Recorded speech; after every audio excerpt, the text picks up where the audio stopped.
Most people think ego breaks when you embarrass someone, when you expose them, when you put them in their place, but that is not what actually happens. Instead, it makes them louder, more defensive, more obsessed, because ego does not collapse when it is attacked. It collapses when it is ignored by someone it wanted power over. And once you understand this, you stop wasting energy trying to win. So what is the one thing ego cannot survive? It is irrelevance. Ego lives on attention, on reactions, on knowing it can move you. That is why the moment you stop reacting, not in anger, not in fear, but in calm, the ego panics. Because without influence, it has no identity, no audience, no power. That silence is not weakness, it is starvation. To see how this works, imagine someone who needs to dominate conversations, always has to be right, and gets loud when challenged. Imagine this. They provoke you, they brag, they test you, and this time, you do not react. No correction, no explanation, no emotional shift. Instead, you continue living well, calm, focused, unbothered. At first, they feel confused, then uncomfortable, then angry, because the attention they were feeding on is suddenly gone. You did not submit, you did not fight, you simply withdrew your energy. That is when the ego starts to crack. Here is what most people do not realize. Ego is not confidence, it is dependence. Dependence on reactions, dependence on validation, dependence on comparison, dependence on emotional control over others.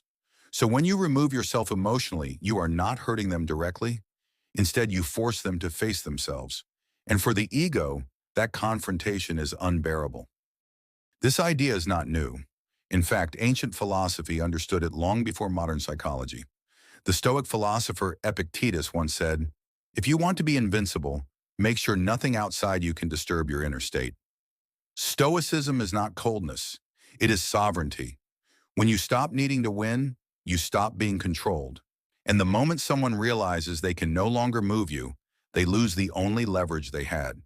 Philosophically speaking, power dies when it has no effect. Also, Friedrich Nietzsche once said, "The surest way to corrupt a youth is to instruct him to hold in higher esteem those who think alike than those who think differently."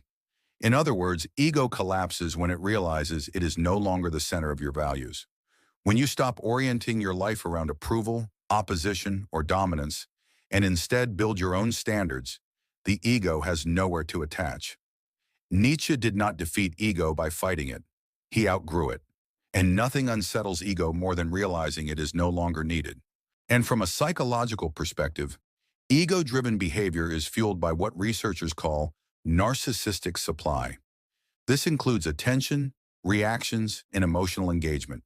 When that supply is cut off, the brain experiences frustration, anxiety, and loss of identity. This response is known as ego threat. As a result, the mind scrambles to restore relevance.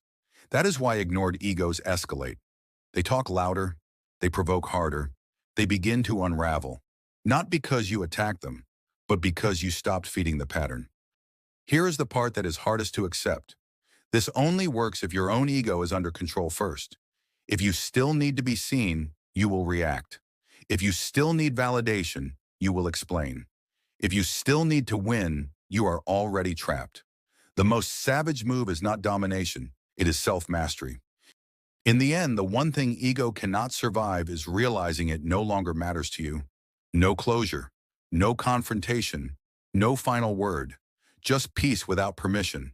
And that is why silence, when rooted in strength, is louder than any insult.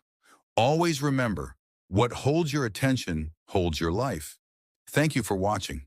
If you found this video helpful, please subscribe and share your thoughts in the comments. I'll see you next time.